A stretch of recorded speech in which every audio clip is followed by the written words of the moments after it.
Hello everyone and welcome back guys to round 13 of the F1 2019 Charles Leclerc's Ferrari Road to Glory Career. And if you guys are wondering what happened to episode 12, this should all to explain. Unfortunately, just got a little bit pinballed there, tried to squeeze the Haas, avoided him, and yeah, that was sort of what happened in Hungary, so not too much to really write home about there.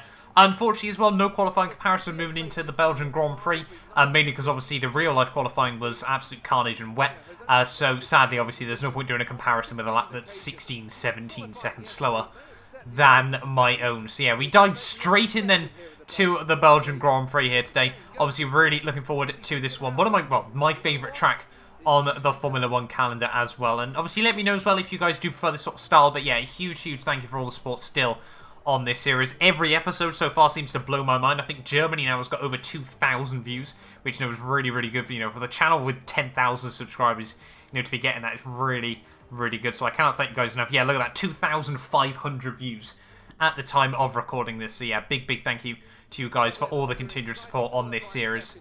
But looking then in towards this weekend's Belgian Grand Prix, where we have Sebastian Vettel, who would take pole position once more there. Lewis Hamilton in P2 on the grid there, with Valtteri Bottas in P3. Charles Leclerc down in P4. Not a particularly good lap from myself there, just ahead of Gasly and Verstappen. Perez and Stroll make 8th, 7th and 8th there, with Grosjean and Raikkonen 9th and 10th there. Danny Rick, Carlos Sainz, Danny Kvyat, Antonio Giovinazzi, Alexander Albon, Lando Norris, George Russell, Robert Kubica, and then Magnussen and Hulkenberg, both with penalties, start at the rear of the field there. So yeah, a little bit of a mixed up grid down towards the rear of the field, but I'm sure it'll still be quite a crazy race nonetheless here today at the Belgian Grand Prix. Anything can happen, and usually it often does, I think, is the best way to describe this race. But obviously, as you come to expect from this series, a fairly textbook one-stop Grand Prix from the Ultras onto the the Supers even, I should say, onto a set of the soft tyres here. So we're ready then on the grid for the Belgian Grand Prix. The lights are coming on now. It is 5 lights here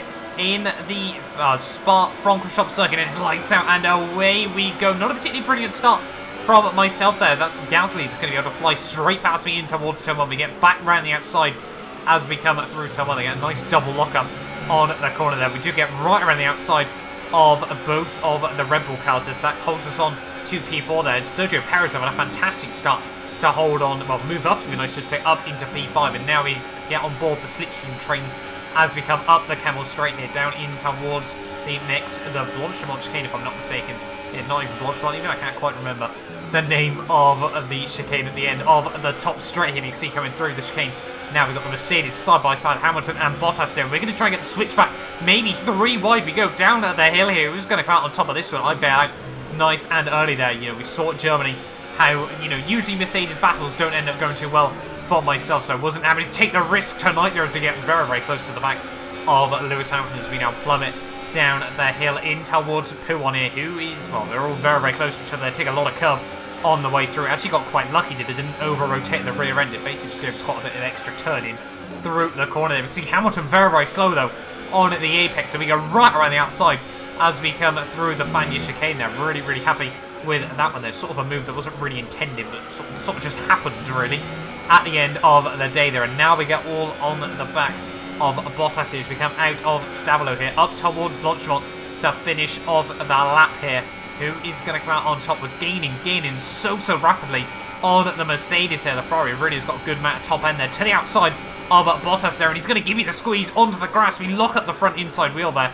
Unfortunately, we're very deep into the corner there. That's going to give Bottas wheel-to-wheel contact between the pairs there, but he does hold it around the outside as we come down the front straight here. As we come in towards turn 1 and back up through the gears, we're going to send it up the inside through turn 1, down the inside we go there. Hamilton on Raikkonen 2008 there. And we do hold on to P2 of this Grand Prix there. Bottas tries to get the traction on the exit of the corner there, but he's not going to try and hang it around the outside as we come up through Eau Rouge and Radion there. And we now move up into P2 of this Grand Prix. You can see Bottas that was still all over the back of us. He hasn't got a particularly good slingshot run though, but look at that. Sergio Perez certainly does that. Past Hamilton, he's going to look up the inside of Bottas as well. He almost thinks about going for it up the inside of me there as well, but he does hold on, and he does make that move work there. So Sergio Perez into P3 of this Grand Prix there. Fantastic job for the Force India man there, and that really does help myself out as well, because you can already see the gap to Perez behind him massively gone up, but the gap to Seb have been hovering around sort of a 2-second window here. And by the end of lap 3, we will be diving into the pit lane on the end of this lap here. So going to be interesting to see where we come out in this Grand Prix. Just about get the car slowed down as we come into the pit lane as well. And yeah, very, very early to be making our pit stop. The AI all trying to go at least 1 lap longer here. So it's going to be interesting to see.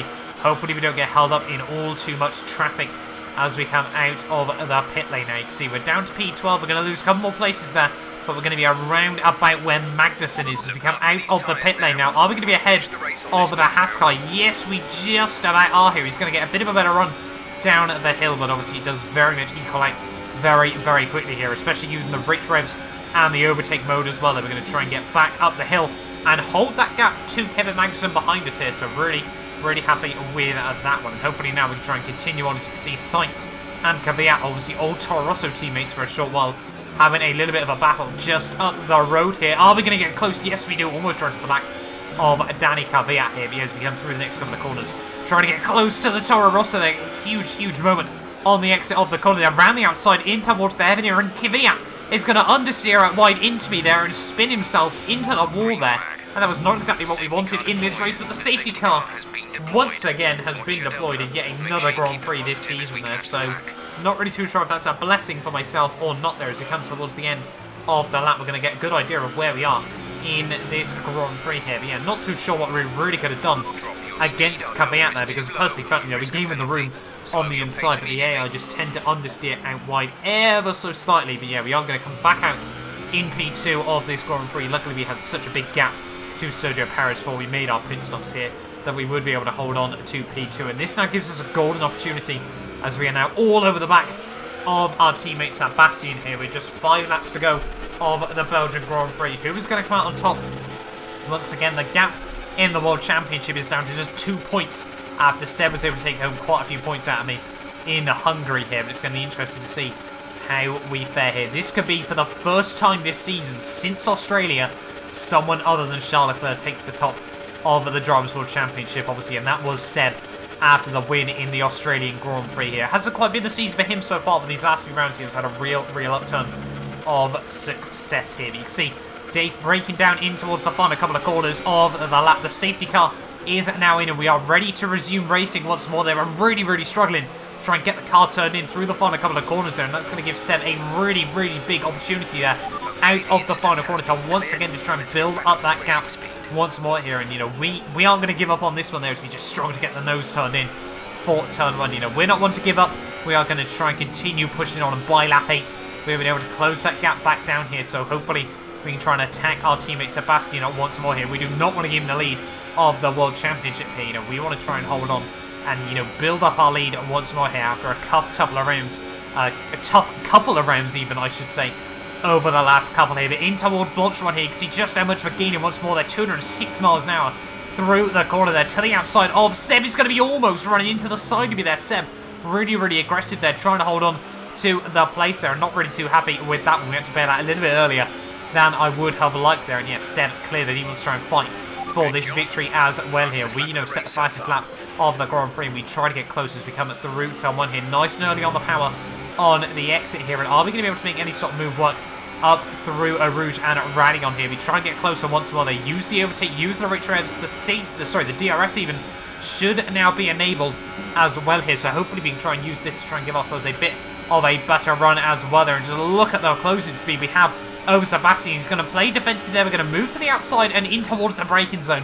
Seb just ever so slightly later on the brakes there as we try to get as close as we possibly can here. Lap 10 now. Just 2 laps to go of this Grand Prix, and it's looking like once again we're shaping up for a titanic battle right towards the end of another Grand Prix here. Are we going to be able to get close enough once more here? We improved last lap, but we've got very good top end speed here. Up through our Rouge once more. They're struggling a little bit with the rear end there, and yeah, we do get the power down nicely though over the top. This is going to give us a nice slingshot move here. Once again, we try to have a look to the inside, but Seb once again makes it clear he wants that inside. We're going to go right around the outside though, and Seb once again later on the brakes. He parks it in front of me. They're almost pushing him through the chicane there as he tries to park it on the racing line there. On the exit though of the corner, are we going to be able to get any sort of run there? We're too far back at the moment there. You can see we close up massively there. Seb runs a little bit wide through the corner. He gives us the room on the inside there, and they just come completely across us, and that is us into the wall of the Belgian Grand Prix there. No idea what Seb was doing. Let's try and have a look at that on the slow-mo there. You can see Seb, we get the nose up the inside there.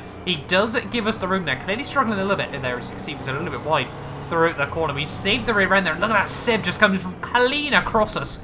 Puts us straight into the wall there. No idea what that was all about from my teammate Sebastian Vettel there, but that was not what we needed in this Grand Prix there. Red on the front wing, and this is going to leave us limping home at the end of this race there. And surely, you know, the stewards or the team are going to have to do something about that one, because that was ridiculous by my teammate Sebastian Vettel. You can see onto the final lap we go, that Hamilton is going to have a tremendous run down towards Eau Rouge here, and no way are we going to try and go side by side with the front wing damage there. But yeah, well, this is Ferrari Civil War, if ever we've seen it here. And as we come through the final few corners of this lap, just struggling with the understeer once more here. Grosjean is going to sneak up into P3 here. Perez might try and sneak around the outside as well there. Yes, he does, and just look how much we're limping home at this stage. This is just damage limitation at the moment there. Verstappen tries to get around the outside there, but runs himself out into the gravel.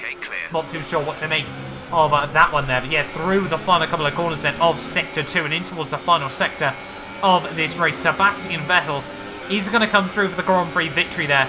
Controversial, I think, is probably the best way to describe it there. No idea what he was trying to do. Completely cutting across my front end there. There was no way I was just going to disappear from that space there. But in towards the final couple of corners of the lap here. And look at that. Gasly tries to look around the outside there as well. We tried to slam the door shut there, but we do get the better run on the exit of the corner there. And it's only going to be P5 at the end of the day there. But that was not a particularly good drive by Seb at the end of the day there. 10 points in the bag, but ultimately it should have been so much more in the end of that Grand Prix. And not happy one bit with what Sebastian was trying to do there right at the end of that Grand Prix. But he does come through for the race victory there, the full 25 points. Clearly the stewards have no more to say about that one. Not too sure how I feel about that. Lewis Hamilton in P2 with Perez getting a shot podium there in P3. Just 48 thousandths ahead of Romain Grosjean. I'm sure he would have loved to have a second podium here at Belgium as well, obviously after the heroics of 2015. Myself, Charles Leclerc in P5 there with Gasly 6th, Bottas 7th, Stroll, Giovinazzi and Magnussen round out the finishes there. Sorry, the points finishes even, I should say. That this now means war between myself and Sebastian Vettel here. You know, what's that, 13 points now going into the final 8 rounds of the World Championship. It is certainly going to heat up between the pairs here. And yeah, really not happy with that one. Let me know what your guys' thoughts were from that incident as well down in the comments as well. But Alexander Albon, Verstappen, Ricciardo, Sorokin, Norris, Sainz, Kvyat and Raikkonen all make it through to the end of the race there, with George Russell and Nico Hulkenberg not making it through to the end. But yeah, as I said, the first time since Australia we've had a change in the World Championship lead there. Sebastian Vettel now back on top, 13 points clear of Charles Leclerc there. Gasly still holding on to P4 there, with 2 points separating both of the Mercedes boys, and Verstappen now just 3 points clear of Perez. The only other swaps we'd see would be Stroll, jumping Kvyat, and Robert Kubica once more there in the World Championship, as well as now George Russell has scored points, so everyone has now got points on the board. It's looking very tight as well in the Constructors. Ferrari still dominate, but 1 point separating Red Bull and Mercedes, 3 between Haas and Force India there as best of the rest, and then McLaren, Sauber and Toro Rosso all very tight as well there. But yeah, that has been it then for the Belgian Grand Prix. Hopefully you guys have enjoyed this video. Make sure you get yourself subscribed for more of the F1 2019 Ferrari Road to Glory Career Mode, and hopefully I will see you guys next time at the Italian Grand Prix.